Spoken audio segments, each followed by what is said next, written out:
Yeah, again, the first heat on the racetrack here. These are the big dogs. AMSOIL Pro Open. Ross Martin, Ryan Springer. You got Cody Cam in this race, and of course Trevor Layton as well. But the difference maker, Tucker Hibbert. This is a stacked heat one, this first Pro Open qualifier. First time we're going to see the Pro Open drivers come off together off that starting line. Look at that perspective. You can see the elevator. And we are racing at Canterbury Park in Shakopee. Into the turn they go, and down the stretch towards that AMSOIL finish line, and that's the 54 out of the 541 out front. Ryan Springer. That's Ryan Springer. He leads the field down into the corner. Ross Martin in second place. Then it's Broberg. Tucker Hibbert sitting in fourth. Yeah, Tucker just moved into third with an inside move. They're bumping and banging. Springer tries to hold off Ross Martin as they head towards the Air Force flyaway. Martin to the outside. Springer to the inside. Here comes Tucker. T-Train goes big in the back. I told you they were going to go for it early. Look at him, but now he's going to have to check up, and he'll get by Martin. So second place, Tucker Hibbert looks to the inside of Ryan Springer. Springer holds him off. Tucker to the inside, Springer to the outside. The door is open for the T-Train. Round the corner they come. This is where Tucker will try to set him up, try to edge underneath. He's got a number of laps yet to go, but here comes T-Train, Bardemont. It's a drag race, and Tucker Hibbert wins it for now. The triples mean Tucker Hibbert is your brand new leader at Canterbury. It is going to be an exciting day to watch as these guys go through the back, and Springer makes a little contact with your race leader. Now let's watch him in the back again. Tucker goes triple, doubles up there, and then goes big double. You can see that he's catching big air in the back part of the racetrack. That was the difference maker right there. You saw two different lines, and that was a line, by the way, Mike, I didn't see Tucker use in practice. He'd been holding on to that one for that very moment. You know, these guys, when they go around this track for practice, they're keeping a couple of cards up their sleeve. They're checking it out, they're timing, they're making sure that they can make the passes that they want. When that green flag drops, they've got a different mindset. 4 laps to go for Tucker Hibbert. Your points leader is now your race leader, and he is out front. Behind him, Ryan Springer, Cody Cam, and Ross Martin continue to battle, but Tucker Hibbert has it in hand. A big track, plenty of space, plenty of speed, the kind of track that Tucker Hibbert likes to dominate on. Look at this line, a triple, a double, and then that double right there is the key. He's the only one using that line right now. The triple into the Polaris corner that you see him go down before they make that plunge into that last big sweeping turn. So he's putting some big multiple rhythm jumps together in the back part of the racetrack. About a 2-second lead for that man, the 68 of Tucker Hibbert, the dominator in this sport, from Pelican Rapids, Minnesota, on that Monster Energy Arctic-Cat over the AMSOIL finish line. 3 laps to go at this point for Tucker Hibbert. Let's go down to Carly Applin at the racetrack. Carly. You're watching Tucker Hibbert dominate this lead out here on this racetrack. He comes into this race with extra motivation because he was not even first on the podium last season, which he is used to being up there. So I know he's coming into this race with a lot of extra motivation. Yeah, there's no doubt that Tucker likes to win at every racetrack, but specifically at this racetrack, which we consider our Daytona Speedway, if you know what I mean. It is. It's long, it's big, and you know, the thing is, with as much snow as they have this year, it's wide. Cody Cam now able to get around Ryan Springer, so now you've got Tucker Hibbert, Cody Cam, then Ryan Springer, Stenberg, Broberg, Ross Martin has fallen back to 6th place. We'll keep an eye on him. Tucker Hibbert was very fast on the track, but I'll tell you, Cody Cam is reeling him in right now. Cody's been very, very fast as well, dealing with some traffic. You see him get a little bit squirrely right there. Not a great start in this heat for Cody Cam, but since he's gotten that bad start, he started at about 5th, has worked his way all the way up to 2nd place right now as he tries to reel in Tucker Hibbert. Just a couple of laps left. He's going to need for Tucker to have a bobble someplace to really make up the ground that he needs to try to compete for that lead. But meanwhile, talking about your leader, there is no bobble in the foreseen future there as he makes that big sweeping turn. Your leader, Tucker Hibbert. You know, Tucker, again, very, very fast as he heads towards that AMSOIL finish line. This time he'll get the white flag, meaning 1 lap to go over the AMSOIL finish line with 1 lap to go. But his lap times compared to Cody Cam's very, very comparable, both in the low 46s. If they'd had an equal start, this would have been a completely different race, which was going to lead to some good racing later. You know, that last lap he was considerably faster than Cody, but yeah, Cody ran some great lap times here. I think Cody has looked and said, you know, I'm not going to be able to catch him. Let's just take and make some good runs here and watch as we take and go around, and then we will take and place where we place, which should be second place. It's a good finish for him. Hopefully you can do better in the next round of qualifying. Headed through the skidoo corner, your leader heads towards the last turn, and down the stretch comes Tucker Hibbert, the T-Train. Your defending and 9-time champion over the AMSOIL finish line has done it again at Shakopee's Canterbury Park here in round 5 of AMSOIL Championship Snowcross powered by Ram. There's your second place racer. That's Cody Cam. He comes across in second, and looks like Ryan Springer will hold on for third. We are about to go green for this Pro Open qualifier here in Shakopee, Minnesota. Round 5 of AMSOIL Championship Snowcross powered by Ram. 8 sleds on the starting line. It's in the starters' hands. And they're racing in Shakopee, Minnesota. David Jonas with the whole shot, and down the stretch they go. Boy, it looked like he was shot out of a cannon. Look who's going with him. Kyle Pauline. He's had a taste of the winner's circle here before. He wants to go there again. And look at that, Corin Todd on the 36 moves his way into second, and Kyle Pauline is off his sled. I believe Kyle Pauline came off over there in the second turn, in the FXR turn, I thought. And he's way back in the field. Looks like he'll be back in about 7th or 8th place. So a tough break for Kyle Pauline. Meanwhile, David Jonas and Corin Todd continue to do battle up front, and a lot of that lead had to do with not only the whole shot, but a giant triple jump. Let's look at what happened to Kyle here. Yep, just off camber, came off, just couldn't transfer his weight back off. Yep. Fortunately, he still kept his tether in, and the sled kept running. So there is your leader with that big triple jump right there. And again, now you see the people behind him starting to figure it out. But that was the difference maker on this first lap. David Jonas all over the sled trying to stay out front. He is your leader right now. David Jonas out of Ontario, Canada for Royal Distributing is very fast right now, Mike. Looking big down the back. Oh, and Corin Todd having a problem a little bit behind Dave Jonas. And so they're starting to shuffle around behind him. There you see Corin Todd, and that allowed Tim Tremblay to get around him. So the big, strong Canadian driver is now in second place and is trying to chase down Dave Jonas. He's been running some very fast laps, has Tim Tremblay. And again, another guy who likes a lot of room to work, and he's got it here at Canterbury Park. Over the AMSOIL finish line goes Tim Tremblay. A very fast lap for Tremblay that time as he continues to try to reel in your leader, David Jonas. An up and down year for Tim Tremblay so far. He'd like to turn it around for good here tonight in Canterbury. You know, the interesting thing is, and I had a chance to talk to him again today, Blair Morgan has been here working with a lot of the drivers that are skidoo drivers. And if you notice, every time Tremblay's on the podium, he always thanks, of course, Blair Morgan for what he's done. Blair's working on the mental part of Tim's racing to try to teach him that you've got to be mentally and physically strong through the entire race. And I'll tell you what, that whole philosophy is very strong. Out of the Makita turn and towards the AMSOIL finish line. Another lap in the books, 3 laps to go. That's Tim Tremblay, once again, your second place racer, a former champion here on the AMSOIL Championship Snowcross powered by Ram circuit. Very fast, but so far not fast enough to reel in David Jonas. This is a prime example of what we talked about in the first heat. The same thing's happening here.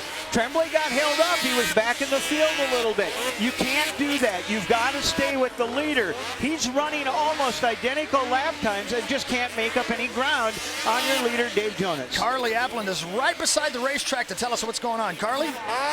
Tim Tremblay coming right behind us in that corner. That is a spot, the skidoo corner, where he could make up some ground and possibly make a pass. If he's going to do it, he has to do it soon. Again, he's sitting in second place. Really wants that first. Started the season with a win. Wants to keep it going to gain those points, which are so crucial right now. Thanks, Carly. You know, it's so much fun to watch a guy like Tim Tremblay. As she said, he wants this win, but he realizes he's a few seconds behind the leader, that man right there, Dave Jonas. So you're going to see both of these guys starting to take different lines on this racetrack. They've got another heat coming up later, then they've got the finals later. You want to learn where you're fastest on this racetrack anytime you can. Dave Jonas right now setting a great pace, a 1/10 of a second faster than second place racer Tim Tremblay that time around, and a 3.5 second lead for Dave right now. Jonas really got that Royal Distributing Christian Brother Racing Arctic Cat dialed in as they come by. 1 lap left to go. And you see him kind of trying a couple of different lines, but I mean, if you got something that's working well for you, nobody in front of you, no visibility issues, not a problem. And if anything, he's put a little more distance between he and second place Tim Tremblay. Through the FXR turn for the final time in this heat. He'll head towards that Air Force flyaway. Let's watch what he does here. A triple, a double, another big double over the Air Force flyaway, and then the triple right there into the Polaris turn. Again, a very smooth section for Dave Jonas. It sure is. And, you know, you're watching a lot of the drivers. They are really feeling comfortable with that last triple going into that last turn. You watch them as they go through here. He makes that big sweep on the skidoo corner, taking it down the front, and I'll tell you what, on to victory. Over the AMSOIL finish line for the win, David Jonas has done it here in Heat 2 of Round 1 of the AMSOIL Pro Open class at Canterbury Park. There's Tim Tremblay. He'll come across in second, and Corey Watkinson for a very strong third here in this Pro Open qualifier. Let's go down to Carly Applin, who's with our winner. Congratulations, Dave. Does it help to come off of a break? Do you feel fresh coming into this weekend of racing? Yeah, I do for sure. I had a really good break and worked on a lot of good things that I felt I needed to work on, and I'm feeling really good about tonight. And I feel like we need to give some credit to this seat that you have. Are you feeling like this continues? Yeah, for sure. It's been getting a lot of love. So yeah, it's been helping me, and just hopefully it keeps doing it tonight. You're like, I'm a skilled rider also, but we'll give a lot of credit to that seat. Good night. Thank you. Guys. A very, very solid run for David Jonas, and a very important heat race win there, not just for the points, but also mentally. Very, very good for him to get out there and win and beat somebody like Tim Tremblay. Logan Christian getting set up on the start line. He said during the break what he did was work on starts. You see them take that start off of that elevated starts, 20 feet up. He said he practiced starts all weekend, was surprised to see an elevated start because his practices were on flat starts. So it'll be an interesting night tonight. Certainly will, and it didn't seem to affect him too much. Great start as we are 3 wide through that back section. You got the 54 of Peter Narsa right behind him. That's Logan Christian, Lincoln Lemieux right there as well. Quite the battle on this first lap of racing. Here comes Lincoln Lemieux. Peter Narsa, your leader, but can he hold off Lincoln Lemieux? Well, I'll tell you what, we've talked about Lemieux all year long, coming off that injury last year and looking very solid for Shearing Speed Sports, that AMSOIL U.S. Air Force team. You see him charging, and of course, another big change was Peter Narsa making the change from Skidoo to Polaris and Henches Racing. What an opportunity for him. Look at how strong he is. Let's take a look at this start from that elevated starting line. You see it. What a start for Peter Narsa. Just found the line, was able to take and bolt out in front. Logan Christian was there too, but got tied up a little bit going down into that FXR corner, and that cost him some time, slotted him back into third place where he still is. Now things are going to be a lot different when we get to the final, and there's 15 sleds on this track, but what we've seen so far as we watch this qualifier, that hole shot is just as important on this big track as it is anywhere, Mike. It is. Starts are always huge. You try to get out front, and you know, it's a little bit different. You got to have a little different mindset, and during practice you figured out what worked for you and what didn't. Now you have to apply it to the race. Out of the Makita corner and headed towards that AMSOIL finish line, the 54 of Peter Narsa continues to lead. He lives here in Shakopee, Minnesota, and he's showing the hometown fans exactly how to get it done. Picked up by Henches Racing. What an opportunity for him. I talked to Tim Bender early in the year. As I indicated, he has come from a Skidoo racing background, now on the Polaris. And, you know, it was interesting. Tim Bender said, you know what? He's getting used to the sled. He really feels comfortable on it. He says, give him another couple of weeks. This kid's going to be good. Tucker Hibbert, your first heat race winner. Ran in the 46s, the low 46s. That's what Peter Narsa's doing right now, setting a very good pace in this Pro Open qualifier. That number 54 sled you see right there. And you got to remember who his teammate is. His teammate, Cody Cam. So you watch these guys as they're running. Both Cody Cam and Peter having very fast setups on their sleds, looking very solid here in Shakopee.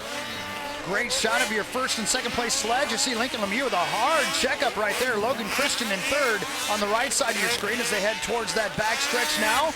And over the Air Force flyaway, about a 3.2 second lead for Peter Narsa over Lincoln Lemieux right now. Now we have a battle for second. Lemieux and Logan Christian battling it out here in this Pro Open qualifier. Logie tried to take the outside line in that Polaris corner. That one wasn't going to work for him. Here's where he needs to try to excel. Try to set it up so you really get a run on him out of that skidoo corner. And as you come down the front straight, Logie not able to keep pace with him there. Put a little distance between he and Lincoln Lemieux. So Logie still sitting back in third place. Big air for Lincoln Lemieux that time over those triples. Love to watch him hitting that section. There's your leader out front. You see the battle for second going on behind him, but Peter Narsa not concerned about that at all. He's been fast and smooth since the drop of the green flag here in this Pro Open qualifier, and he has got nothing but snow in front of him right now, Mike. You watched him look so natural in that triple going down into that corner. Comes through here, sweeps, as you indicated. He's got about 4.5 seconds between he and second place Lincoln Lemieux, and he's looking smooth. Over the Amsoil finish line, the white flag is in the air for Peter Narsa. 1 lap to go as he hits those big triples once again. He'll take the outside line towards through that turn. Double-double through a very tricky rhythm section right there in the FXR turn. Logan Christian now in second. Not sure what happened to Lincoln Lemieux. Must have gone down somewhere on the racetrack back there, because now we've got Logan Christian following that man, Peter Narsa. As you see him into that dog leg, the turn for the last time. Through the skidoo corner. The lead is almost 7 seconds for Peter Narsa through the Makita corner and headed towards the Amsoil finish line for the final time and the win in this Pro Open qualifier, the 54 of Peter Narsa.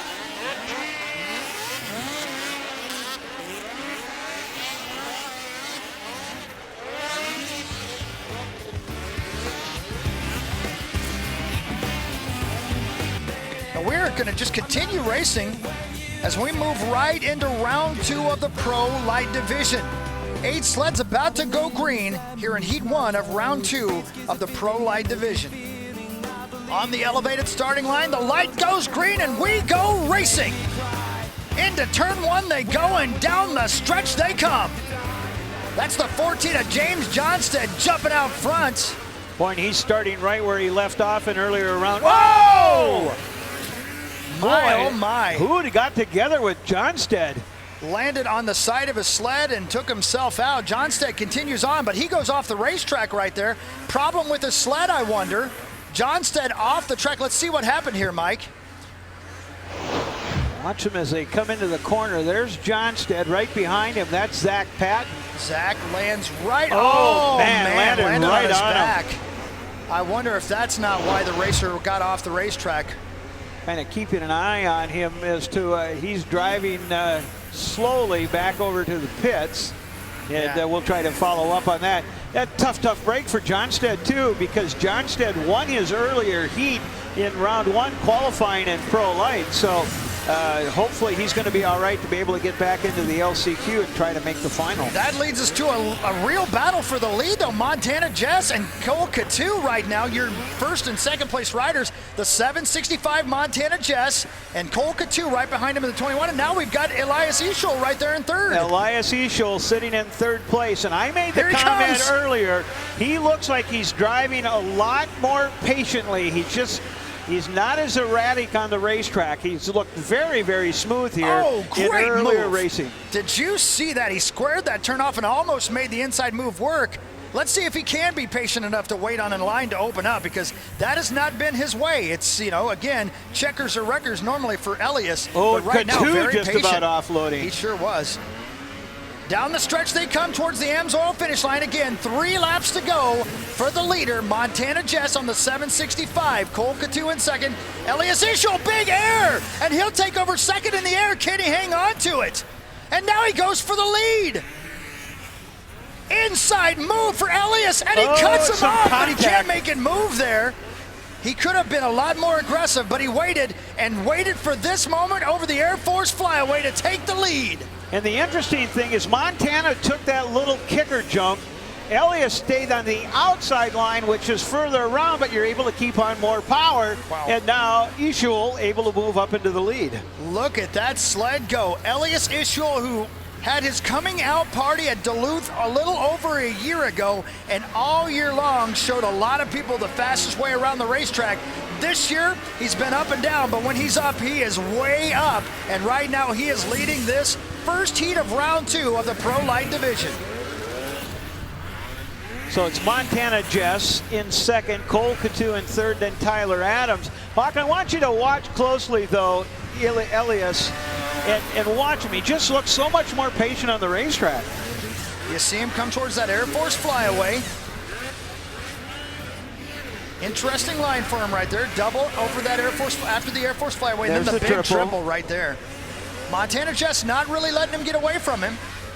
About a second and a half between the two drivers. All the way from Oppdal, Norway is Elias Ischel. Riding for Makita as he makes his way through that Makita corner and heads toward the white flag that awaits him here at the AMSOIL finish line. 1 lap to go for Elias Ischel. Continuing to use that outside line through that turn, the ram corner. You can see without the extra speed that those AMSOIL Pro Open sleds have, it's a little harder to get through some of those sections on these Pro Light sleds, Mike.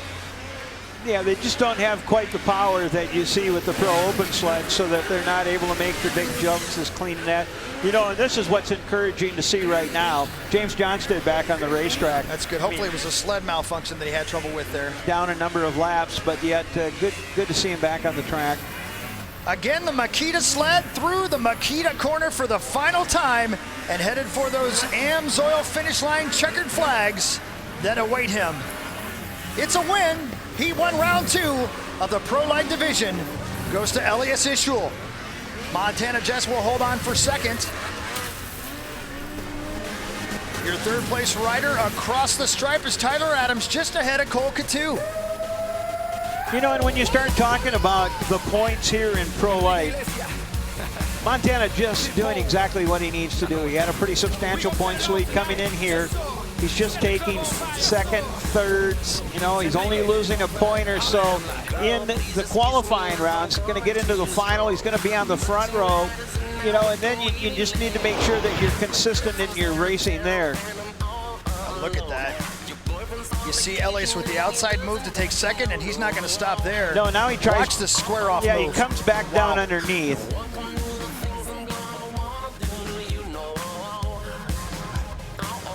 Boy, nice job. Elias doing an awesome job coming across, taking the checkered flags. A big win for the driver out of Norway. On an Artie Cat, Brent Nastala, Jake De Silva on the Skidoo. 172 is the number. Wollenberg, Blanchan, and Wallenstein. And we are racing. Down the stretch they come into turn number 1. Over the AMSOIL finish line, let's set the field, Mike. That's Brett Nastala out in front. Yeah, Kern right behind him, the big tall driver out of Palisade, Minnesota on the Artie Cat. Well, 3 wide into that turn. I think they all thought better of that. Kind of started out the 17 there in the blue. That is Corbin Anderson on his Skidoo.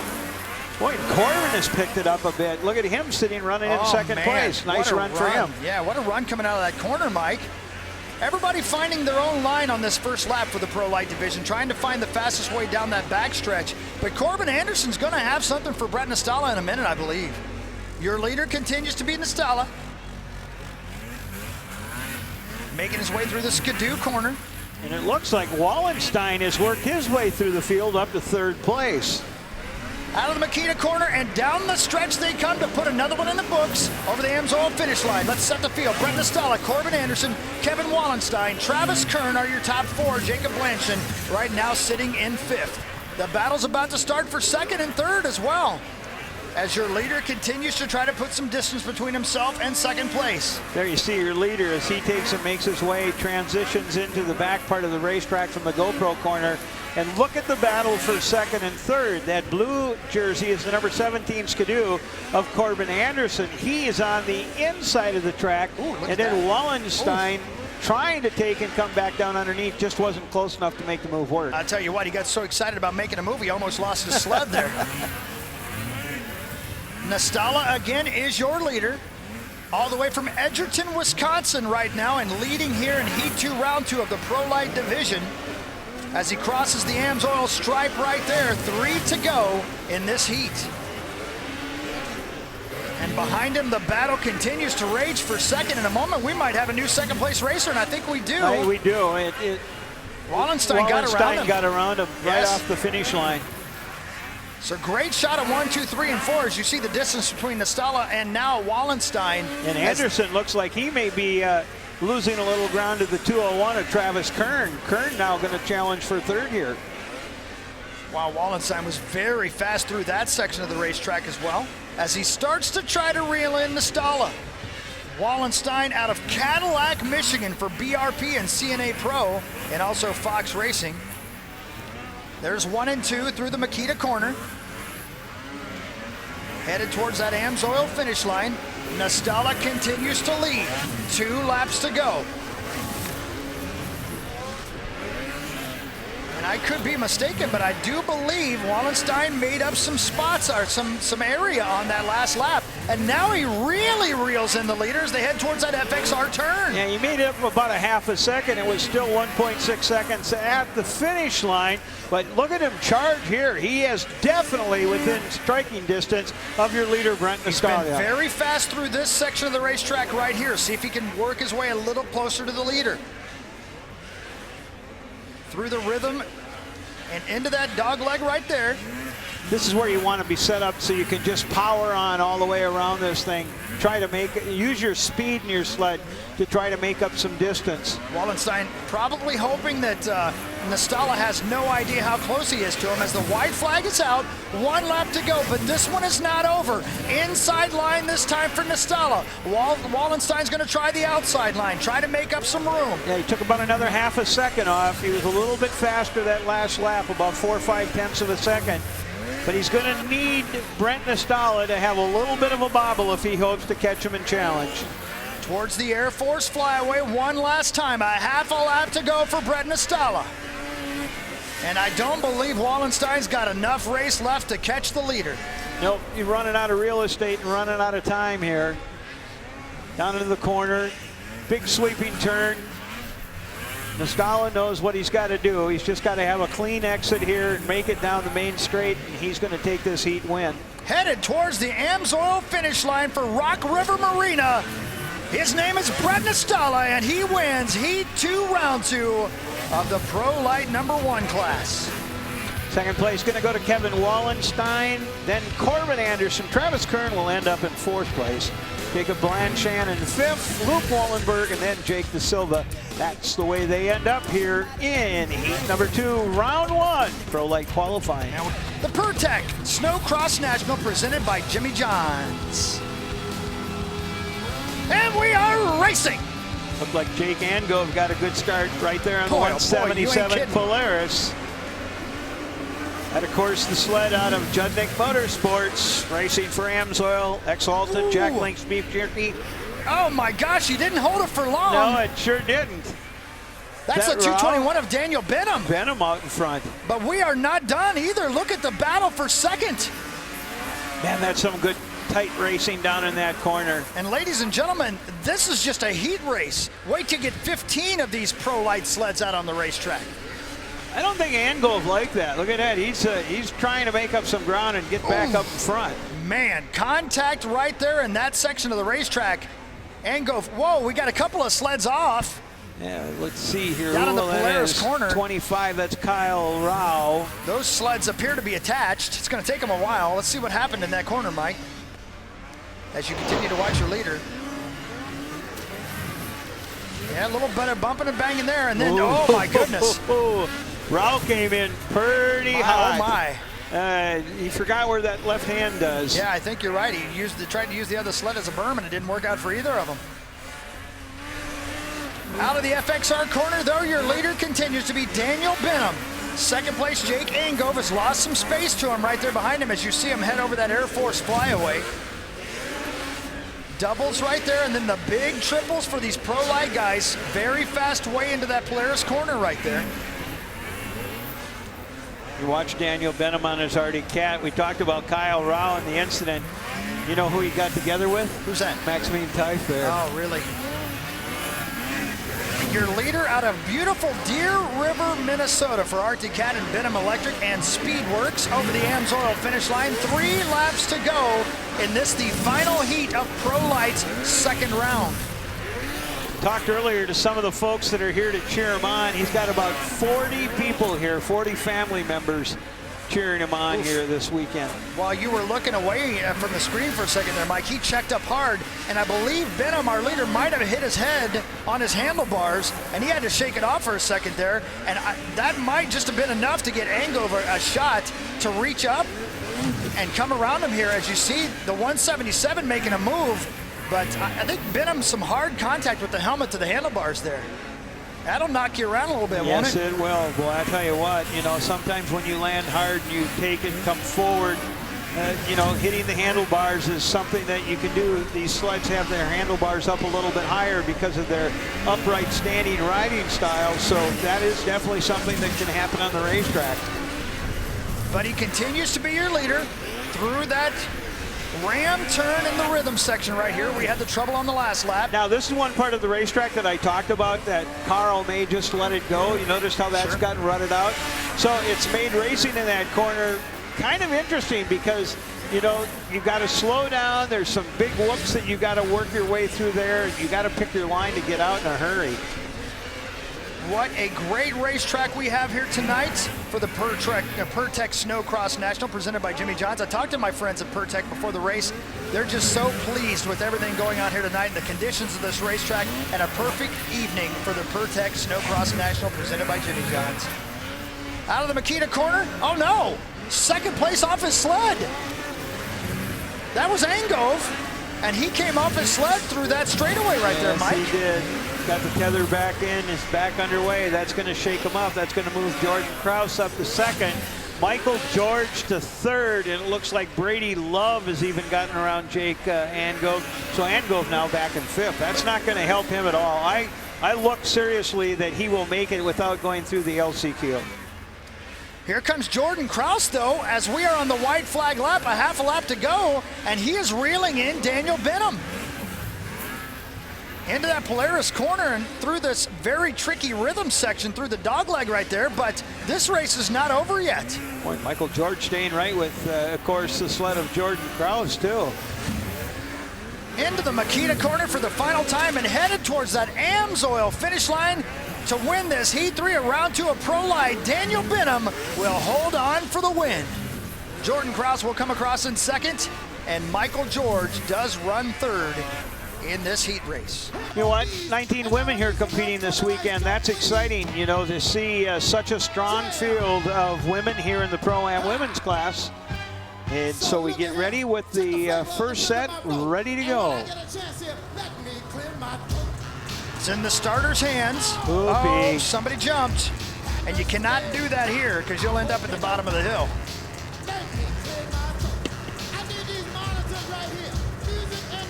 I think that was the mechanic. He was helping get the sled set. He hit the throttle. It's in the starter's hands. When the light goes green, we are racing. Down the hill and down the stretch they come. The 31 with the hole shot, Megan Brodeur out front. And is that Marika right behind? It is, yeah. And look at to the inside over there. That's the, I believe, 405 of Jackie Farmer. 3 abreast into the turn they go. Now, this is where we talked about the racetrack just developing. Look at it, you got some huge, huge ruts here. What a battle we have. And then down in the corner, trying to get squared away and getting out of that corner in a hurry. That's important. So it's Brodeur out front.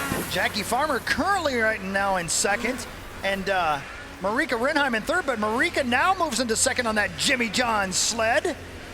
Back into second goes Marika Renheim.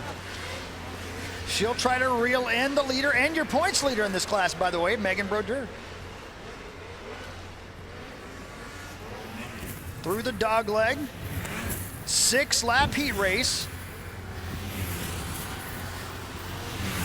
Into the Makita corner and down the stretch they come. Again, the Pro-Am women class.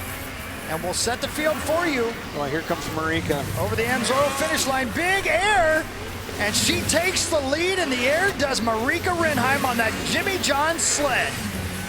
Well, she's just willing to take the extra chance going double up there. We've said many times, sometimes you're faster in the air, sometimes you're faster with your track on the ground. She made it work for her there. She certainly did, and pulled away quickly after that as she heads towards that Air Force finish line, or Air Force flyaway, I should say.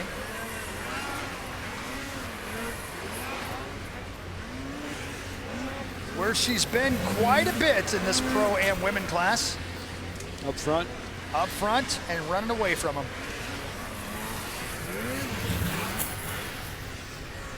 Well, you would have to think that as banged up as she was in Fargo, that the 3-4 weeks off had to have been very welcome to heal up a little bit. 2 laps to go as she crosses the AMSOIL finish line. Great to see her doing well, as this is the Pertec Snowcross National presented by Jimmy John's. And that's a Jimmy John sled out front right now.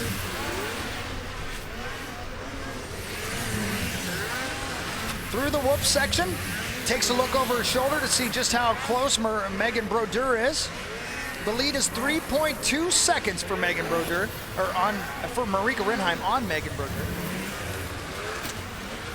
Rest of the order is still Jackie Farmer in 3rd, Marky Farmer in 4th, and Jennifer Martell, Tasha Lang in 6th, Sierra Beckrig in 7th, Ashley Erickson and Miranda Schmidt in 9th. There is your leader. Into the Makita corner. A hard left-hander headed towards the white flag that awaits her. Across the AMSOIL finish line, 1 lap to go for Marika Rinheim. The lead is now almost 6.5 seconds for your leader. Through the whoop section. An outside line for her there. Marika from Lima, Sweden for Jimmy John's, Lucas Oil, Eliab, and Rima Skatskarvening. I think I said that right. Skatskarvening. I love it. You're the man. For everybody watching from Sweden, getting to see your hometown girl dominate once again in this Heat 1, Round 2, the Pro-Am women's class. About, I think, 7 hours difference, if I'm not mistaken. So, about 2 o'clock in the morning for those of them that are watching. You bet. Out of the corner and headed towards the AMSOIL finish line. The checkers in the air for Marika Rinheim, winning Heat 1, Round 2 of the Pro-Am women's class. Megan Brodeur will hold on for second. Almost 8 seconds was the lead at the finish line. Iceman looking pretty sporty down there. Heat 2 of the Pro-Am women class. Heat 2, Round 2 on the starting line. Race number 38 on the day. 10 more sleds in this heat. Lining up this way, Hadley Mensing, Megan Campbell on the Arctic Cat out of Clinton Township, Michigan. Janice Brown from Crandon, Wisconsin is on a Arctic Cat. Brittany Robinson, Elina Oman on a Polaris. Then you've got Sasha Brandt, Alexis Lynn, Amanda Dutzman, Jordan Schultz, and Cora Hauger on the Arctic Cat out of Boyne City, Michigan.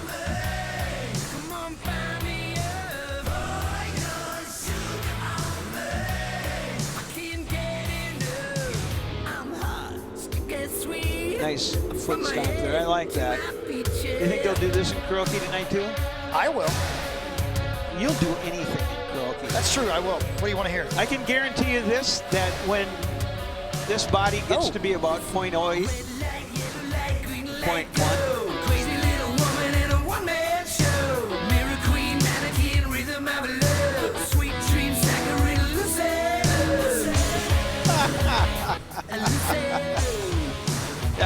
Thank you. If they can only hear what our director's saying to us. Thank you. There you go. All right. You ready to go racing, man? No, I want to go back on camera. Bring back the song that Cody don't know. Here we go, we're green. Here you go. Heat 2, round 2 pro. Whoa, A contact. rider off her sled. A couple of them. Looks like she's up. Oh no. Trapped under the sled a little bit, but I'm sure she'll be fine. Jake Venata, one There of the you go, race yeah. directors, running over to help. Those sleds are heavy, no two ways about it. And out front and running away, our leader. But let's take a look at what happened here, Mike. I think it's just it's a classic Oof. start. My goodness. Somebody got pinched right there. Yep. Tried to move out and got stuck underneath. Absolutely, but an aggressive move for our leader, Elina Oman, who came from all the way to the outside, and a great start. And right now, it's working out well for her. She is dominating this Heat 2, round 2 of the Pro-Am women class. We'll set the field for you when they come around next time, but I got to believe that lead is probably already 3 or 4 seconds. Yeah, it looks to be pretty big. Tough break for Megan Campbell. Megan was the driver on the Arctic Cat, tied up into the incident at the beginning. Back up underway. Over the AMSOIL finish line for Elina Oman. Ooh, hard checkup for her there. It's a 6.1 second lead over Hadley Mensing, who's in second right now. What a run for Elina Oman. You know, that must be the big thing this year as far as seats, custom seats. Oh, yeah. You see the gold medal flake and everything. Yeah, I like that. Different touch. Yeah. It says on my sheet she's from Alvsben. And I'm trying to remember if it's Sweden or Norway. I'm going to say Norway. You know, you don't want to get those two mixed up. That's true, not you're right, good. it's a good point. Mystic Lubricants, FXR, and Wicked Audio sponsoring Elina Oman. And she is just running away with this thing right now. Well, we've got, I believe, our second place rider was off her sled in the corner over there. That's the 981. Yeah, that was That's Hadley Mensing. Hadley Mensing, she was in second place. Boy, and everybody getting by her. That skeeve below her right there doesn't look real good. Gonna need a little help to get that thing turned back over. Yep. Awkward angle for that sled. Meanwhile, back up front, and the lead is even bigger right now. 17, almost 18 seconds for Elina Oman over Amanda Dutzman. Here's the battle for second, though. We do have a race on the track right now. Dutzman and Cora Hogger battling for second as we're about 1.5 laps to go. Yeah, Dutzman's got a big lead against Cora Hogger. It's a closer battle for third and fourth. Oh, is that what that is? You're right, that's Robinson. it. Yeah, you're right. Yeah, that's the battle between Cora Hogger and Britannia Robinson. That's for 3-4. Cora from Boyne City, Michigan, and Brittany Robinson from Princeton, Minnesota. Not far from here. That's the battle going on right there on your screen. Again, the battle for third, as Brittany might look inside here to see if she can make a move. She does, but no move right there. Through that tricky rhythm section there. Again, she'll try to square it off and get underneath her here and take third place away. Can't make the move there. Yep, grab a little more throttle. You've got her. She's had her set up twice. We've got 19 riders in this class, Mike. That'll lead to a last chance qualifier man, for the it Pro-Am will. women tonight. I'll tell you what, that's good to see that they've got this many ladies, young ladies, and women racing. 1 lap left to go. That battle for third's not over, but the race essentially is. Elina Oman with a 22-second lead right now over Amanda Dutzman, who continues to be in second. Through the skidoo corner, very, very fast. She might have a little something from Marika Rinheim later tonight in that final. Out of the corner and down the stretch she comes. Over the AMSOIL finish line for the win. The number 170 of Elina Oman here in Heat 2, round 2 of the Pro-Am Women Division. The battle for third continues. Down the backstretch right there. Looks like Cora will probably hang on for that one. Oh, you hear what's in the I background? hear it back there. Second place has still not crossed the finish line. That tells you just how big it was. She just did Amanda Dutzman across the finish line. And again, that's the battle for third. Through the Makita corner and down the stretch they come. It's a drag race for third. She took a here challenge. it She's comes. running. The 222 will take the spot. Brittany Robinson out of Princeton, Minnesota for a third place. By 37/100ths of a second. Cora Hauger in fourth. Sasha Brandt in fifth. Welcome back, everybody. The Pertex Snowcross National presented by Jimmy John's. AMSOIL Championship Snowcross powered by Ram from Canterbury Park in Shakopee, Minnesota. Round 5 of this 2015-16 racing season. And it's about to get serious. The FXR Sport #1 final is on the starting line. 15 sleds ready to learn to fly. It's in the starters' hands, and we are about to go green. On the elevated starting line, oh, somebody broke the light over there. You see that? That red light means somebody jumped just a smidge. They back it back up. It's back in the starters' hands.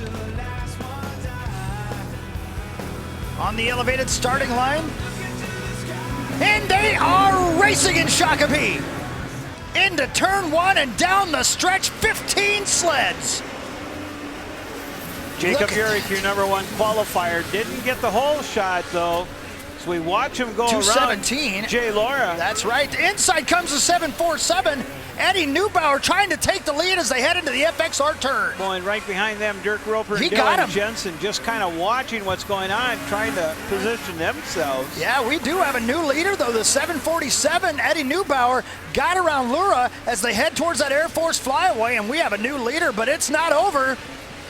Here comes Lura, tries to look to the inside, can't make the move there, Mike. Watch them as they take and shuffle around. You've got some other drivers trying to work their way up towards front to do battle, but Neubauer holding off Jay Laura. You know, these two guys have raced for many years here in this sports class. They know what each other's, a lot of their moves are and their favorite lines and stuff like that.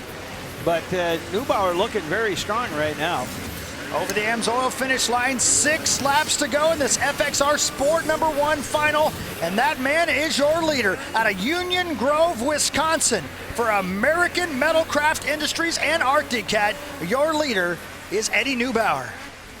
Jay Laura still in second, then Dirk Robert, Dylan Jensen out of Ham Lake, Minnesota, sitting in third place on his Arctic Cat. We look back a little deeper in your #1 qualifier, Jacob Urich, and your points leader coming into Shakopee, currently sitting in 6th. The 727 right there, as you mentioned, Jacob Urich right there. As you saw, a great shot from our cameramen and women out there. That just snow everywhere. When you've got that many sleds in front of you, they're throwing snow everywhere, and that's just another thing you got to battle as you make your way through the field. Over the AMSOIL finish line. Again, that's your battle for 4th. Dylan Jensen, Jacob Urich, great shot of 1, 2, 3, 4, and 5 right there. And Urich moved up from 6 spots, so he's starting to, you know, pick off a driver at a time, a sled at a time, has worked his way up to 5th place. A triple jump right there on the backstretch for your leader in the FXR Sport class. Eddie looking pretty solid, pretty comfortable out front. Team Arctic Cat colors flying out front right now. Into the Makita corner, and down the stretch he comes one more time. Over the AMSOIL finish line to put another lap in. 4 laps to go before the checkers fly for that man there, if he can hang on for 4 more laps. Urich continuing to charge. We talked about 4th place driver Dylan Jensen out of Ham Lake, Minnesota. Urich now only about 0.6 of a second behind him. Eddie Neubauer came into this race 9th in the points, but setting the pace right now. You know, and he qualified 1-1 too. So that is important. And when you take a look at Urich qualified winning both of his heats. So right now, if they were to end up the way they are, he'd make up about 8 or 9 points on your leader.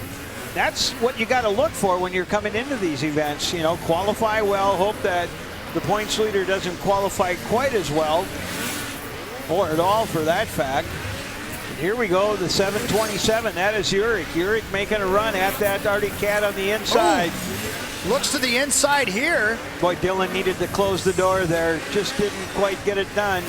moving those FXR bales out of the way, and they continue racing. That, again, the battle for fourth. Now To the inside comes Yurik. Yurik inside, and Jensen outside. Snow in his face there, you saw that. They'll both triple through this section as you see the battle going on, and right in front of him is third, and right behind him in sixth is Evan Dowd. And look at this, look at that battle right there, it continues.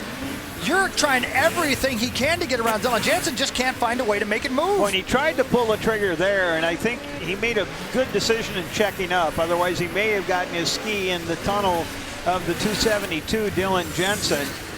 And usually the sled behind suffers the most there, and the fact that it's probably going to take him out. Oh, goodness. That, again, was Jacob Yurik, and that was your points leader coming into the race. The sled in front of him came over into his line. It's his line to take, and got right into where Yurik was trying to go. Let's watch this again, and he just kind of landed on the back of him. So here they are in the corner. He goes outside, catches some air here, and it looked like Jensen may have checked up just a bit. Yurik had a full head of speed and just kind of landed on the back of him. The fortunate thing is then the driver that was right behind him, which would have been Evan Dowd, made some contact with him, but he was able to get up and get away. That's your leader, and there's one lap to go. He's led almost the entire race. Eddie Neubauer, the 747, almost a half a lap away from the checkers, and a win here at Canterbury Park. Through the Air Force flyaway.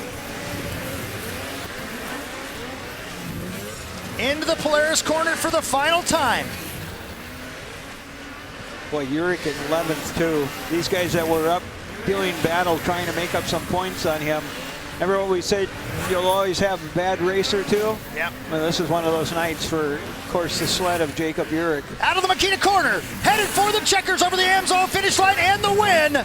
Eddie Neubauer, the checkers in the air, and the win at Canterbury Park here in round 5 of Amsoil Championship Snowcross, powered by Ram. Jay Lohr going to come across in second place. Third place is going to go to Dirk Roper on the 993 machine. Big hugs for your winner. Congratulations. I'm very, very excited. Eddie Neubauer, he earned that one. I'll tell you what, a 3.5 second win for Eddie Neubauer, who's put in some scaldingly fast lap times there on that Arctic Cat. And the hardware awaits your winner. High fives all around, and huge congratulations for the young man out of Union Grove, Wisconsin. You know the sponsors back home are loving this. Look at that. Love to see the joy. And let's introduce to you the top 3 in the FXR Sport 1 final. In third place, out of Winnebago, Illinois, racing for Polaris FXR Stud Boy CNA Pro Ski and 139 Design. His name is Dirk Roper. 1 in the air for the people ain't here, 2 in the air for the father that's there, 3 in the air for the kids in the ghetto, 4 for the kids that don't want to be there, none for the trying to hold him back, 5 in the In second place, out of Holly, Minnesota, racing for KC Motorsports, Artie Cat, Fly, and 999 Optics. On the number 217, Artie Cat. Second place, Jay Laura. And your winner out of Union Grove, Wisconsin, racing for American Metalcraft Industries, Artie Cat, Get Fast Inc., and Rock River Marine. On the 747, Artie Cat, Eddie Neubauer. Let's go down to winner's circle in Chelsea. All right, I got our top 3 here in our FXR Sport class. In the third spot, Dirk Roper. You had a great run today, up in the top qualifying. Who do you want to thank for your run? I want to thank Polaris, Ben, Brad Jr., Bob, Kyle back at the trailer, Mom and Dad, CNA Pro, Night Equipment, whoever I forgot. Thanks for everybody. I appreciate it for getting me here and everything. It was a good day. Sure was. We'll see you out here tomorrow. Congratulations. And in our second spot, number 217, Jay Lura. This is your first sport podium of the season. How does it feel to be up on the box, and who do you want to thank? It feels really good. Last year, Canterbury was good to me. I got third last year, so it's going good again. I can't thank my mom and dad enough. I wouldn't be here without them. Carl, he let me have the opportunity to be on his team, and it's working out really good. RDCat, WPS, Speedworks, Rocks, 999 Oxfix, Fly Racing, Fox, Leet, GoPro, everyone else I forgot. Mike Cleddy, my grandpa, my whole family, and all my friends. Just means a lot. Congratulations, Jay. And up on the top of the box, you came in as top qualifier in this race. Eddie, what went right for you today? Obviously everything. It was a great day. We wrecked some stuff in practice, grabbed the other sled, and didn't do anything to it all day, no clutching or anything. The thing just ripped, and huge thanks to RDCat for that, for building a great sled right away. And American Metalcraft, Rock River Marina Motorsports, Motorfist Clothing, Get Fasting, Crystal Wallen Photography, my mechanic Andy. For today he didn't do much because everything was working so good, but every other day he's thrashing on the sleds, helping out huge. VP Racing, Fuels, my mom and dad, Extreme Max Products, anybody else out there that I forgot, thanks. I'm so jacked. This is awesome. Well, congratulations, Eddie. Again, that's your top three here in the FXR Sport class. We've got more action coming up next. Brainerd at a race just to show people that he was back and doing well. And he's just spent an incredible amount of time developing prosthetics for these racers. So all of these racers that you see here are some way handicapped. Now your leader, Mike Schultz, right there, has lost a leg. He has a prosthetic limb that he has built and is marking it all over, and has worked very closely with Fox Shocks, and he can change the dampening to make it feel more like a natural limb and things like that. It's just incredible. So when you take a look at these, Jeff Tweed, Chris Eppening, and of course Paul Thacker, the number 11 sled that's out there. Thacker for a long time was a snowcross racer. He was a banker originally up in Alaska, Anchorage, Alaska, came down to race snowcross, and then started doing some freestyle and had a serious injury in a freestyle incident and became a paraplegic. And so he's racing in it too. Wow. So that's the adaptive class. And then, of course, this is featured again at the X Games. They have an adaptive gold medal. Mike has won it a number of different times, and it's just so neat to see these guys out here. If you were to watch him race and not know that he's got a prosthetic, you wouldn't know that he had one. None at all. Over the Emso finish line. Right. I talked to him earlier, and of course he was on our pre-race program. Now in March he leaves for Europe for 4 weeks, and he goes over and he does snowboard work over in Europe. So he's a fun person, just a positive, upbeat, uptick person like you wouldn't believe. Just obviously a very positive influence. But what you can see his leg right there. Yep. The ingenuity behind what he has created and there. You know, at times he'll do that. He'll just wear short legs so you can see it. Absolutely. And what he's done to design that, I mean, he has spent literally hours and hours and hours and hours working and designing and changing and working with the Fox Shocks people. Yep. You know, just to come up with a device, and he wanted it to feel so natural that, you know, when it rebounded, it was like his normal leg, and just neater to neat. And I believe I saw something on one of the news channels, a major network, where they did some coverage over it. He worked a lot with Fox to develop that, didn't he? Yeah, it's the Fox Shocks. Yeah. That's, like I said, that Ricky Strobel and all those guys from Fox have an enormous amount of time in the development here. And, of course, he's got a number of different patents, and he's working with companies. It's developed. He's marketing them to other adaptive athletes, not only in snowcross racing, but in all forms of racing. I mean, he wants to give everybody the ability to do what they were used to doing as close to reality as possible. Mike Schultz, your leader. That's the 5. Jeff Tweed in second. Chris Hepting in third on the 441. And Paul Thacker in fourth on the 11. There he is. That's the 177 of Jeff Tweed. He's from up in Thief River Falls, Minnesota. And if I'm not mistaken, Jeff, too, has a prosthetic leg. That is what his nature is, as you see him work his way around. But these guys are just excited as all get out to make their way around this racetrack. They have fun. The 177, again, as you said, from Thief River Falls, Minnesota. That the 441 of Chris Hepting. Yep. And then if they keep shooting back a little bit further, you'll see the number 11 Artie Cat, or I'm sorry, 11 Polaris. Now you'll see how he's sitting in a chair. Yeah. That's Paul Thacker, and Thacker, again, as we indicated, is a paraplegic, so he still works and promotes Monster Energy and goes to a lot of different events, and is he's just a true ambassador of the sport. So there you see him making his way around, and he shifts his upper body weight to move that sled around, but he's actually strapped in that seat. And that seat is actually built into a type of suspension with shocks and that, so that it absorbs the impact. There's your leader once again, Mike Schultz. The number 5 sled over the Amsoil finish line. 2 laps to go. And this the final for the adaptive racers.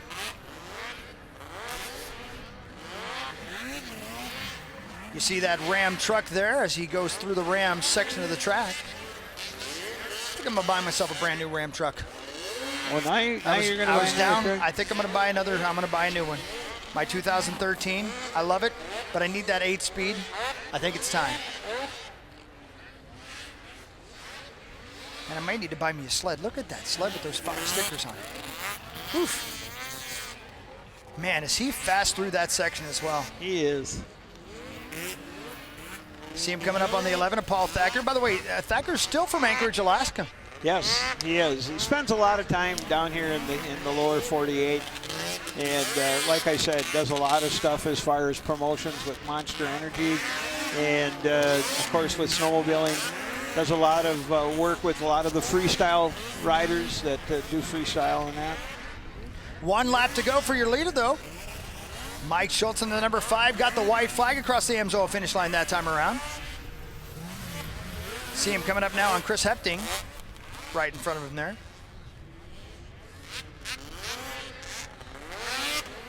Again, Mike Schultz for Biodapt, Fox, Fly, and Prosthetic Laboratories. Also, Wiggle Your Toes. Digital Time to get out some hardware to some very, very special drivers. And those, of course, are adaptive drivers. Let's give you the top 3 on the podium. In 3rd place, on an Artie Cat out of Elgin, Minnesota, racing for Artie Cat, FXR, Moto Pros, and Rigid Road Outdoors, the 441 driver, Chris Hepting.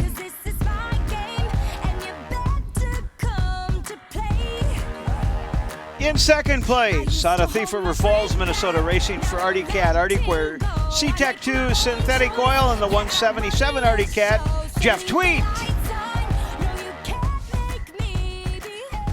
And your winner out of St. Cloud, Minnesota, racing for Biodapt, Fox, Fly, Prosthetic Laboratories, and Wiggle Your Toes, on the number 5 Skidoo, Monster Mike Schultz.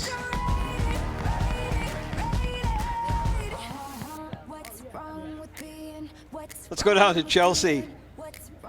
Hi guys, I've got our top 3 here in the adaptive class in our 3rd spot. How does it feel to be up on the podium? How was the track? What'd you think? The track was rough, especially for us guys. It makes it twice as hard when it's rough like this, but we just want to thank ISOC for having the adaptive class out here because we don't get to have a lot of races, so to get out here and race with these guys, especially before X Games, is just great. Well, congratulations, great job. Moving over to our 2nd place rider, Jeff Tweed. I had to ask him, have you raced with us before? Is this your first national with us? So how's it feel to be up on the podium here in your very first ISOC National? It feels good. The track was rough, so just to be where I'm at right now, I'm happy and looking forward to going to X Games here soon. So. Well, perfect. We'll be watching you. Who do you want to thank tonight? I want to thank, my parents, my family, my helpers, Kellen and Andy, for supporting me and getting me here and helping out. And my sponsors, Arctic Cat, Arctic Wear, Fly Racing, and 999 Goggles. If I'm missing anyone, I'm sorry, but thank you. Well, congratulations, great job. And up on top of the box, Monster Mike Schultz here, your winner. Now, I feel a little inadequate because I heard you have an even bigger interview coming up this week. Where can we see you? Yes, Tuesday night, tune in to TBS. I'll be on the Conan O'Brien show. Yeah, I'm definitely looking forward to that. It's going to be a lot of fun. Who do you want to thank tonight for your race win? Oh, a huge shout out to ISOC and the crew for letting us show what we can do out here. The rest of the Adaptive guys, and of course, my main supporters, Fox, BioAdapt, Fly Racing, an organization out of Minneapolis here, Wiggle Your Toes, who are here tonight, and then also B-Tough Jeans and everybody else. Huge thanks. I love being here, and looking forward to X Games in a couple weeks. Yeah, so make sure you guys tune in to X Games in a couple weeks. We'll see these guys ripping it up once again. I'm going to send it back up to the booth. Yeah, just about ready to go green. We've heard a lot of different comments about this starting setup and starting arrangement. It'll be interesting to see how these Pro Open drivers get off the line. The Pro Open qualifier about to go green at Canterbury Park in Shakopee, Minnesota. It's in the starters' hands, and we are racing! Into the turn they go, sleds everywhere. Oh man, there's 3 of them that are tied up further back in the field. Logan Christian gets away from the carnage behind him. Only 3 sleds continue racing. And Ross Martin, one of those, along with Adam Renheim. So those are the 3 drivers that are out on the racetrack, and the rest of them, they're trying to pull them apart, get them all lined up. 3 drivers having issues. Logan Christian with the stud boy hole shot, and again, he is your leader right now. Ross Martin and Adam Renheim right behind him. Let's take a look at what happened at the start here, Mike. Watch them as they take off. There were about 3 drivers that got together. Corn Todd, one of them. Andy Leaders got tied up in that mess. And I think that the other sled is Justin Broberg. So those 3 guys either back in the race or I believe Justin Broberg not getting his sled back into the competition. So let's set the field right now. Over the Amsoil finish line they go. Your leader's Logan Christian. Right behind him right now is Adam Renheim, and Ross Martin is in third. The battle's for the lead. Look at the 311 of Renheim. Looks to the inside. Gonna wait a little bit longer here to try to make the move on Logan Christian for the win. Renheim tries to square down underneath. Didn't quite have the position, so he goes to the inside, now outside. Didn't make up much ground. Logie trying to hold them off. 2 different lines down the backstretch over the Air Force flyaway. Logie with big air over the triples and into the Polaris corner. And he pulls away a little bit from Adam Renheim that time. Yep, they go down into the corner. There you see the differential between them. It was about a second last lap. There is Logan Christian on the Doc 360 Royal Distributing Arctic Cat. Right behind him is Renheim, and as we watch him come across the Amsoil finish line this time, the differential about 2.2 seconds. 4 laps to go for that man. The number 43 out of Fertile, Minnesota of Logan Christian. He got the whole shot, and that kept him out of all the carnage behind him. And right now the lead has grown to a little over 2 seconds for Logan Christian. Over the Air Force flyaway. Doubles here, and then he'll triple this jump. Very smooth through that back section of the racetrack, Mike. Gets his track rotating all the way through, meaning that he feels that he's got good balance on the sled. We're all the way up here in the booth, but Carly Applin's right beside the racetrack. Carly? You mentioned it, Logan Christian getting that whole start. He said that, getting that whole shot is so important because the start is key. He's been practicing starts over and over during that break. Said he was surprised when he got out here and saw the elevated start because he's used to the flat start, but obviously that practice has really helped him out. Guys? Yeah, no doubt. I mean, you spend your entire off season, your entire break over the Christmas break there, preparing your starts, and then you get here, and then there's an elevated starting line. Shakes you up for a minute, but obviously by this Pro Open qualifier, Logan had it dialed in. Looked like he was very solid off the starting grid. Most of these drivers have looked solid. It's something different. It rattled their cage just a little bit. They've learned to work with it, and everybody seems to be launching off that starting grid successfully. 2.5 seconds lead right now for Logan Christian over Adam Renheim. Ross Martin in third and Andrew Carlson in fourth. Out of the Makita corner, headed towards the Amsoil finish line. 2 laps to go for the number 43 sled, the Doc 360 sled out of Fertile, Minnesota. An outside line for Logan Christian. That section of the track really getting rough over there, Mike. It's starting to get chewed up. They haven't groomed here for a while, and we've had a lot of racing take Oh, place. oh no! Logie! Logie off his sled. He just kind of augured it in a little bit off the front. The leader was off his sled and continuing to try to get back to it. The lead was big, but not big enough for that. That'll put Adam Rinheim, the 311, into the lead. Logie will get back on his sled. Let's take a look at what happened and try to figure it out here. Watch him as he lands here. He just gets his sled a little nose heavy. Oh. Then it landed. He just couldn't bring the weight back on the back part of the sled, and it pitched him off. So he's back on his sled. Let's see where that sets him as they head for the AMSOIL finish line. Your leader, with 1 lap to go now, is Adam Rinheim on that Jimmy John sled. And look who's still in second. Logan Christian is still in second place, benefiting from the carnage that was that first lap. He had such a big lead that he was able to have a crash and still maintain second place. Ross Martin sitting in third, and Ross is still about 7 seconds behind Logan Christian. So that just shows how far back Ross was in third spot. Ross doesn't look real comfortable on the racetrack right now, but this guy does. Adam Rinheim sitting out in front, the 311 driver, racing, of course, with Boss Racing. Jimmy John's one of his big sponsors. He's looking solid. All the way from Lima, Sweden to Canterbury Park, and he will take the win. And he won round 2 of the AMSOIL Pro Open class here at Canterbury Park in Shakopee, Minnesota. We'll take a break and come right back and talk to our winner about a very, very hectic race from Canterbury Park. This is round 5 of AMSOIL Championship Snowcross, powered by Ram, the PurTech Snowcross National, presented by Jimmy John's. The Pro Open qualifier about to go green at Canterbury Park. All right, we're about to go racing again. Heat 2, round 2 of the Pro Open class, the AMSOIL Pro Open class, and this one's stacked, Mike. It sure is. Pauline, you've got Jonas, Leighton, Lemieux, Cam, all of those guys in there. And again, he was early out, but I'll tell you what, the driver from over in Wisconsin through Shakopee, Minnesota says, all right, it's my time to get out front. Cody Cam is your leader, and the battle begins behind him. David Jonas and Kyle Pauline battling for second. Pauline to the inside. Jonas has got a line on Cody Cam, though. As you watch him, he was trying to charge underneath, and now look here. The outside faster, and he's able to make a pass on Cam. Look at the speed for David Jonas. He triples right there, Mike.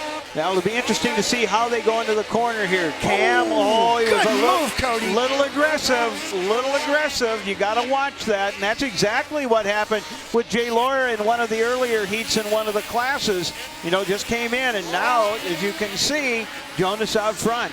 That was a very aggressive move that could have been much more aggressive, but Cody Cam took the high road and showed some patience, and now the battle continues. Cody Cam over the big air and into the lead. The 53 takes the lead from David Jonas. Can he hang on to it? Now let's see if Jonas can come back down underneath and square. No, boy, I tell you what, Cody Cam carried a lot of speed into that turn. That was a bonsai move for the lead for the 53.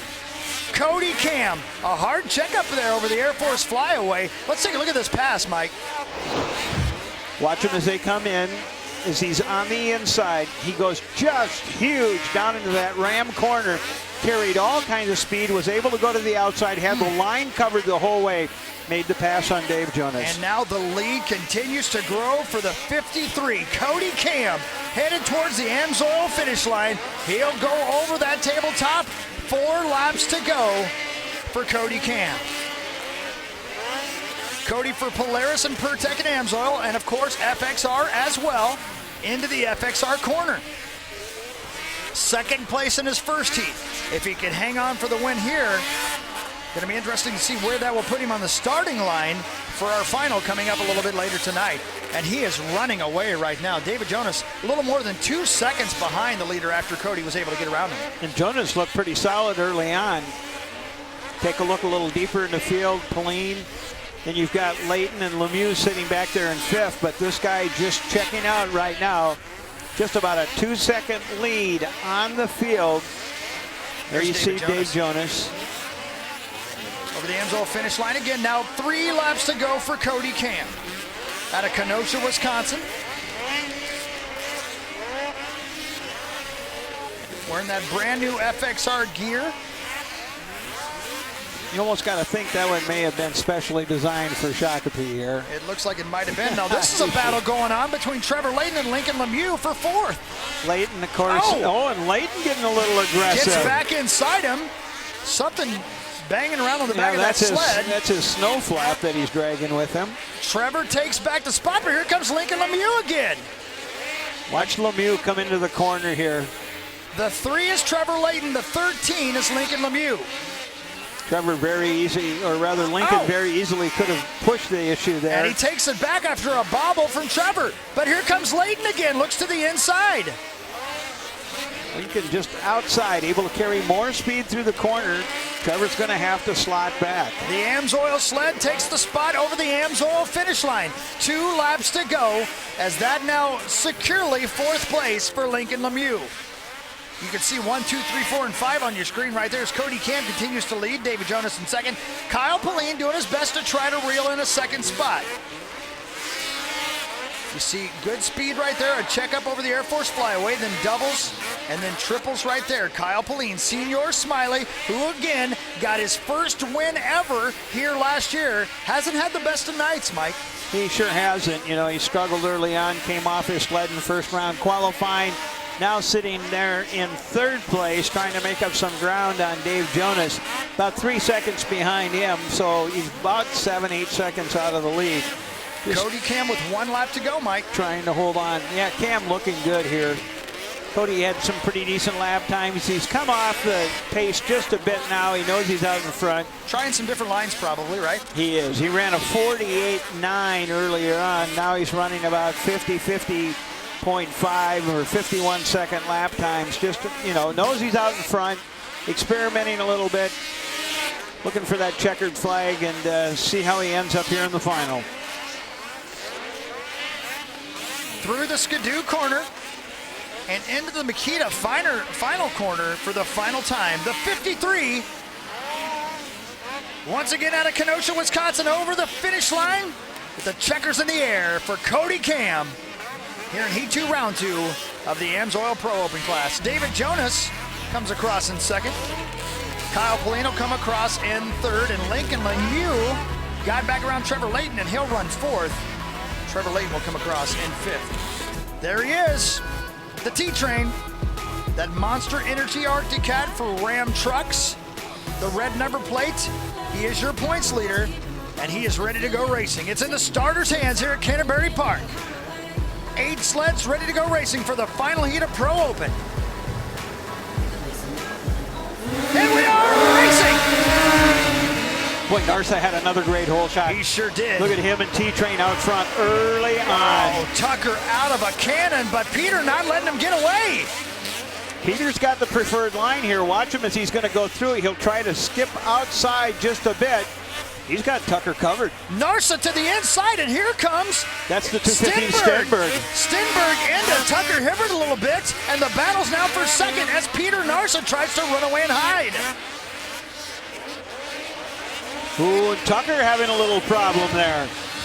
Tucker Hibbert in 2nd right now, continues to battle with Stenberg. They get together a little bit. Stenberg bumps Hibbert a bit. On the brakes is Tucker, and Narsa continues to lead.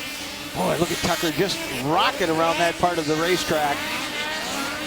Now, this is where it'll be interesting to see what kind of power Tucker has compared to the new Polaris. If he can make up some ground here. Wow, what air for Peter Narsa and Tucker Hibbert. Over those triples right there, Mike, that was impressive. Hibbert is on the outside, now comes back down underneath, tries to square. Peter Narsa, your leader. There's Tucker Hibbert. They head towards the Air Force flyaway. A hard checkup for Peter Narsa. He's back on the gas. Well, Tucker did about the same thing. That was not the smoothest line through the back part of the racetrack for Tucker Hibbert. I think Narsa dodged a bullet there because he had some problems, but Tucker wasn't the smoothest through that part of the racetrack either. Or you are so right there. Through that section of the track, Tucker is so fast. He reels in your leader a little bit. They head for the AMSOIL finish line. Another lap in the books. Now 4 to go for Peter Narsa. Hibbert shaved Hibbert off to the outside. about 0.4 of a second that last time. There he goes to the outside. That's a drag race through the dog leg. Narsa to the inside. Tucker looks to the inside. He takes the lead. Oh, man, that was smooth. He just swooped right underneath him. Narsa was like he was caught just sleeping.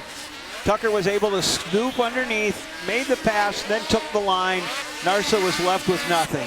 Tucker Hibbert back to the front. The 9-time champion has the lead once again here at Canterbury Park. And that section of the track we've been talking about through that skidoo corner right there. Man, is he fast through that section on that Arctic Cat. He just seems there's certain parts of it where he just accelerates so hard. And he is just pulling away over the Amsoil finish line after just getting around Peter Narsa. He's already got a 3-second lead. Through that ram corner, into the FXR turn. We've talked about that time and time again. He gets out front, you know, and he's got clear sailing. He can pick the lines that he wants, and away he goes. Just a battle a little bit further back. It's Stenberg in third. Tim Tremblay behind him, and Tremblay trying the same move that Tucker did here just a bit ago. Tucker to the inside, looking away and looking to find a way around Stenberg. They triple. Tremblay to the inside will take third spot away from John Stenberg. Nicely done. Good move, set him up. Had Stenberg in a position where he couldn't go anywhere. Covered his line, took it away, and made the pass. Now Tremblay tries to set his sights on Peter Narsa, but they're running out of laps. 2 to go as they cross the Amsoil finish line. And there seems to be a problem. Did Tremblay go off the track? Right there. He went off the track for a moment, then came lost back the on. spot, and then came back on. Oh! He's off the track again, but that time it wasn't his fault. No, he was helped a bit there. Yeah, I think you are correct. This is a whole lot of action for one man for one heat. Ryan Springer now trying to reel in Tim Tremblay. Let's see what happened here on the second off. Tremblay to the outside, Stenberg to the end. He comes to the outside, and that same thing. You know, Stenberg just carried so much speed and there was going to try square cut it. And, where he wanted to square cut, the number 11 skidoo was. The white flag is out for your leader, though. And into the ram corner goes that Arctic Cat Monster Energy Ram truck sled of Tucker Hibbert. You can see he's on cruise control right now. He's just looking over his shoulder. 8-second lead. Wow, he's not even on the gas. You don't think Tucker's pushing it here? It doesn't appear that he's pushing it at all. It looks like he thinks he might have already got the checkers. Through the triples. Into the player's corner. Yeah, he had just about an 8-second lead. He's coasting. Is he trying to save gas? The gas prices are low, Tucker. You're fine. Through the Makita corner for the final time. And there he is. The T-Train, Tucker Hibbert, made it look easy. A win, Heat 3, Round 2 of the Amsoil Pro Open here at Canterbury Park. Wow. The Pro Lite LCQ that's on the starting line, and they are racing. I mean, got 10 racers, and 5 of them go to the final. The other 5 are done for the day. Early out, Maxine Tyfair, and of course he got tied up early on in a race and was taken out. Oh no! Boy, and they messed up in the corner. Was that Zach Mason? It is. Yeah. Boy, he landed hard that time. He is not having a good day here. He is not. So there's Tyfair. Let's see what happened here. On the outside of your screen right there, Zach, doubles right there. Oh my, just cased it. Oh my, oh my. Boy, it looked like Tyler Adams may have nicked him a little bit, but it looked like he got up, which Zach is good to see. Needs to go back to the trailer and just take the rest of the night off and come back tomorrow, I do believe. Boy, look at him dicing back That's here. That's the battle for the bubble right there, too. That's James Johnstead. And, of course, Johnstead, Zach Mason landed on him in an earlier heat. The 132 is Jacob Blanchen. Let's set the field. Maxime Tyfer, Luke Wallenberg, Colcatu, Corbin Anderson, and James Johnstead. Now the top 5, but that battle between Blanchen and 132 I should say Jacob Blanchen's 132 and James Johnstead at 14. That is the battle for the bubble. The 21's down. Colcatu, the third place racer, is off his sled. Man, I tell you what, that corner's gathered a few people here recently. It sure has.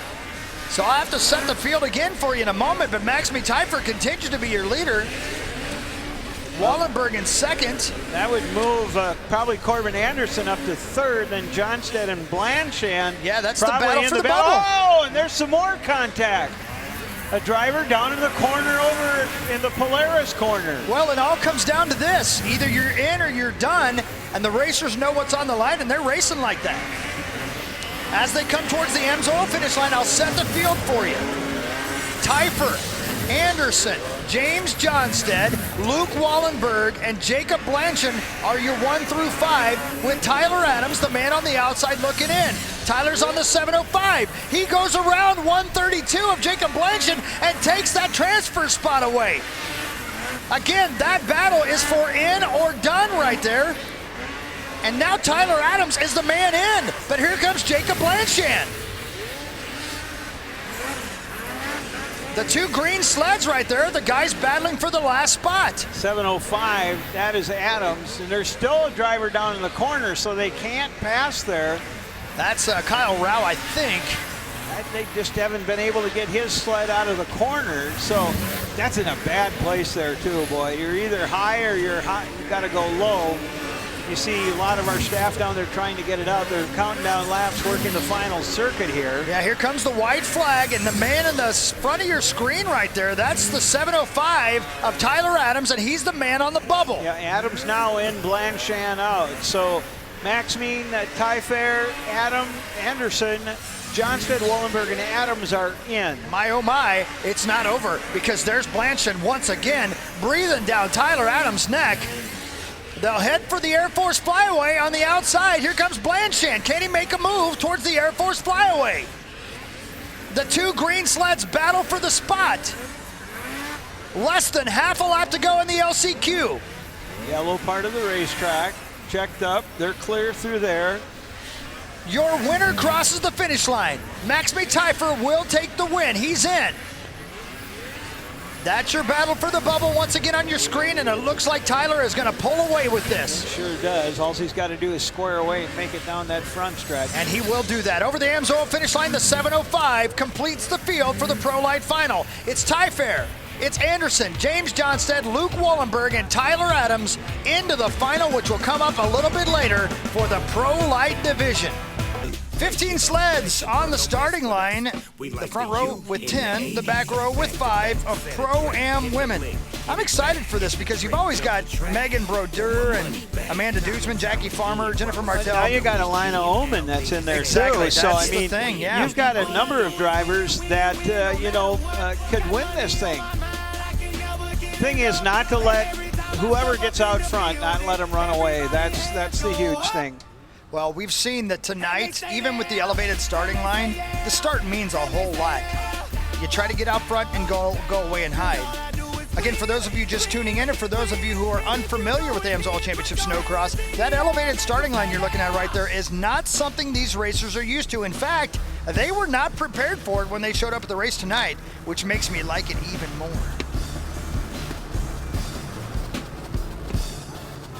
Gonna be in the starters' hands in a minute.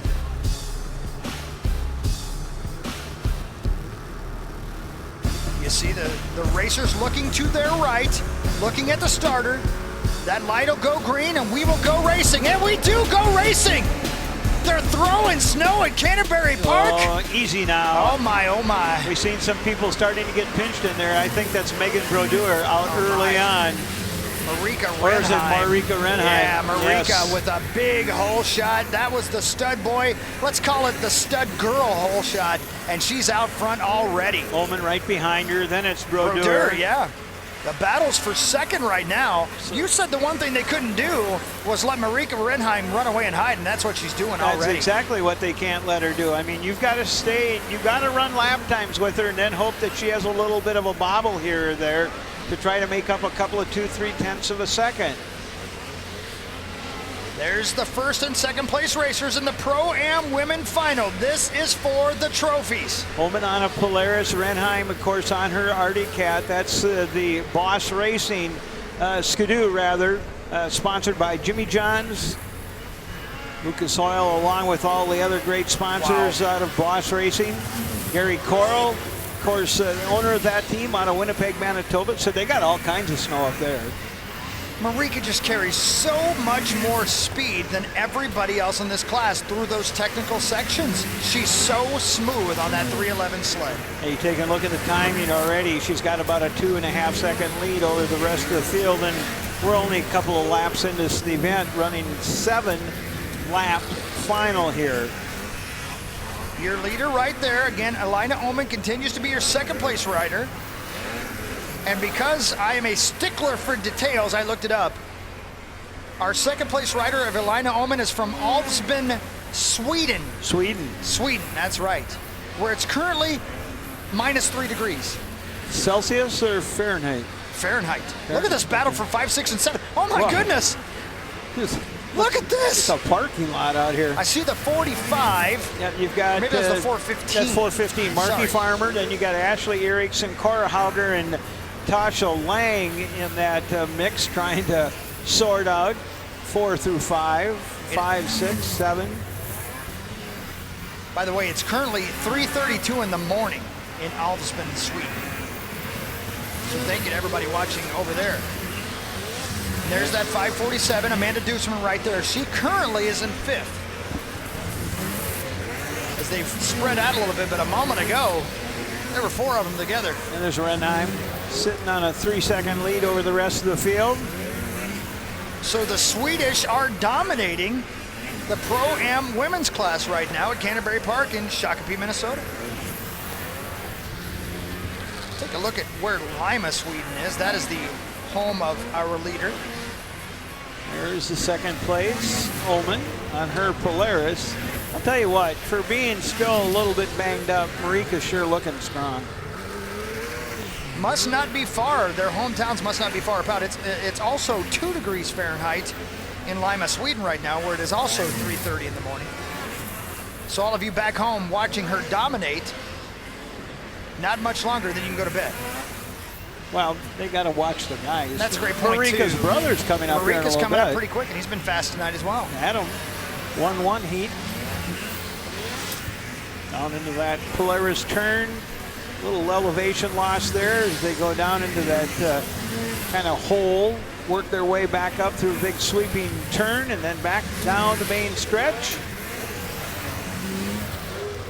Through that Makita corner, headed towards the Amsoil finish line. 2 laps to go. Boy, they're making the ladies work for it tonight, aren't they? Sure are. Into some lap traffic now as your leader. Racing for Jimmy John's. You think she can walk into any Jimmy John's anywhere and just say, I'm Marika Redheim? I would like a number 4. With her smile and blonde hair, I would say, yeah. Absolutely 100% true. Your points leader currently right now sitting in 3rd. That's the 31 of Megan Brodeur. Again, not a win, but if you're leading the points, consistency is the key, and she's got that going on right now, Mike. Yeah, she would, there's 25 points for the win in a final. Second place is 22, and third place, I believe, is 20. So 5-point swing here for Marika. Well, you missed that 1 week. That's tough. Yeah. You missed 2 rounds. You are correct. The white flag is out for that woman right there, the 311 of Marika Renheim. By the way, I've got the Google going crazy up here. Our 3rd place and our points leader, Megan Brodeur, from Coaticook, Quebec, Canada, where it is 9:36, so they're only an hour in front of us do you right have a now. temperature there? It is 28 degrees. Thank you kindly. Yeah, you're very, very welcome. I know they were talking earlier, we've already got a crew in New York making snow for that event. And they said it was cold in New York. And the next race, of course, is at Deadwood, South Dakota. Dakota. They're making snow there, too. I think the good Lord's making snow there as well, from what I was seeing a couple of days ago on the weather machine. Through the Makita corner and headed for the checkers for the final time, dealing with some lap traffic. Put another win in the books for the 311 of Marika Renheim here at Canterbury Park in Shakopee, Minnesota. Waiting on Elina Oman to make her way towards the finish line as well, as you continue to watch your winner and continuing dominator. There goes Elina Oman. She'll come across in second on that 170 sled. And headed towards the AMSOIL finish line herself, and coming across in third will be Megan Brodeur. Looks like they're ready to go, though. Let's hand out the trophies for the Pro-Am women's class. Congratulations, ladies. Your third place finisher at Cotacook, Quebec, Canada, racing for Anderson Racing, Fly Racing, Skidoo, BRP, and Walls Unlimited on the 31 Skidoo. Her name is Megan Brodeur.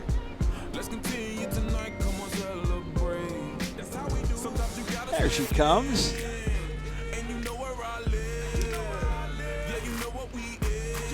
Your second place finisher out of Älvsbyn, Sweden, racing for Mystic Lubricants, FXR Racing, Wicked Auto, and CNA Pro Ski on the 170 Polaris, Elina Oman.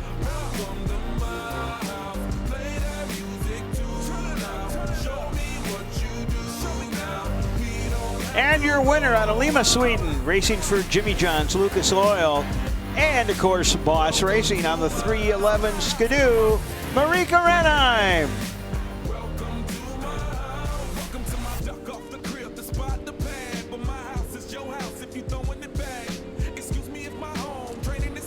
Let's go down to winner's circle and chat with our podium finishers. Chelsea? Hey guys, I've got our top three here in the Pro Women class. In the third spot, Megan Brodeur. You came into this weekend as the points leader. How important is it going to be the rest of the year to keep staying on top? Well, practice a lot if I want to keep the first place, because I think now my other friend up there is in first, so I'll work and do the best I can. And I'd like to thank all my family, my dad, my boyfriend, Walls Unlimited, Anderson's team, Fly Racing, 139 Designs, NKS, Star Suspensions, Skidoo, D's Marine, Scott, and all my friends. Thank you. Congratulations, Megan. And in our second spot, Elina Oman. Elina, you had a solid day today in qualifying. Who do you want to thank for your finish tonight? Oh, I want to thank Team Southside, Dave's Racing, Polaris, Mystic, FXR, Spy, Fox Shop, my boyfriend Peter, my mom, dad, sister, and yeah, everyone else who helped me out. Thank you. Congratulations. And up on top is Marika Renheim. Come on down. Now, you had an injury, you came back and raced in Fargo, did a great job, and now you had a nice long break. How are you feeling now? Now it's starting to feel really good. My body's starting to heal up, and I'm ready for the rest of the season. I have a lot of points to kind of gain. So who do you want to thank tonight for your win? First of all, my team, Boss Racing, Skidoo, Jimmy John's, Lucas Oil, Fly Racing, Aline Shocks, and all my Swedish sponsors and my family and all my Swedish friends back at home. Skitkul, jag vet att ni är jättemånga där som sitter uppe och kollar. Det betyder jättemycket. Thank you. Well, congratulations, Marika. She's freaky fast tonight, and so is Adam Renheim. We got more Pro Open action coming up next. Well, we are back racing. It is the AMSOIL Pro Open LCQ as they work their way around 4 laps. Top 5 will move on to the final. The rest of them are done for tonight. Ryan Springer out front, pouring Todd, Lincoln Lemieux, pouring Electric with nobody on it. And did you see that? I did not. And the 5th driver, Andrew Carlson. So Carlson on the bubble as they work through the back part of the racetrack. Springer is a rookie in this class, and he was so dominant in Pro Light last year. And right now he's showing us a little bit of that as he gets more and more comfortable with this sled every week, Mike. He does. You know, they had some real growing pains early on in Duluth. They were more comfortable with their equipment in Fargo, and that was apparent. He ran strong there. And now you see him here. He's ran strong and leading here in this LCQ. That's the battle for the bubble. That's the 168 of Justin Broberg. as he'll look to the outside and actually make the pass on the 312 of Danny Poirier. Danny Poirier, I should say, and I believe that puts him on the bubble. The 151 is Andrew Carlson. He's the guy on the outside looking in, but he's looking to reel in Poirier right now and take that spot. And he will do it over the Air Force flyaway. But Poirier's not going away. He takes the spot back. When Danny, of course, also racing the Pro Plus 30 class, one of the older drivers here racing in Pro Open racing. Looking pretty sporty out there right now as he's charging hard. He has the spot. And as we sit, he is the man in the final with 2 laps to go.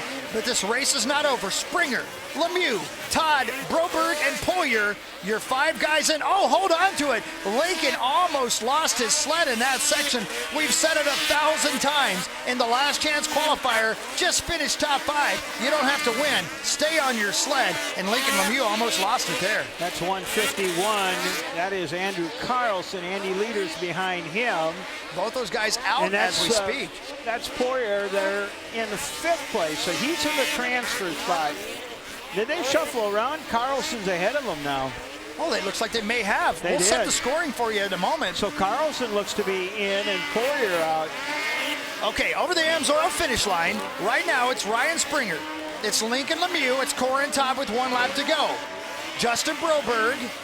And you're right, Andrew Carlson into 5th, and Danny Poirier now in 6th, so he's on the outside looking in. The man in the 5th spot, the man on the bubble, is the 151 of Andrew Carlson. And, you know, if both Springer and Carlson get into the final, I think it would be the first time that both the Carlson Motorsports drivers, since they've been Pro Open drivers, have made the finals, so that would be a big step forward. Meanwhile, back up front, there he is, your leader, the 541, Ryan Springer, holding off Lincoln Lemieux. Into the Makita corner for the final time. Headed for that Amsoil finish line and a win in Pro Open. Ryan Springer gets her done, and he's into the final here at Amsoil Pro Open class for the Pertex Snow Cross National presented by Jimmy John's. The 12th qualifier will be Lincoln Lemieux. Corin Todd will make it in. He'll be the 13th qualifier. Justin Broberg, and your last qualifier in the back row, the number 151 Polaris out of Carlson Motorsports. That is Andrew Carlson. So that's the way that they line up. So we now have our field set for the Amsoil Pro Open final. Both finals ready to go green here momentarily.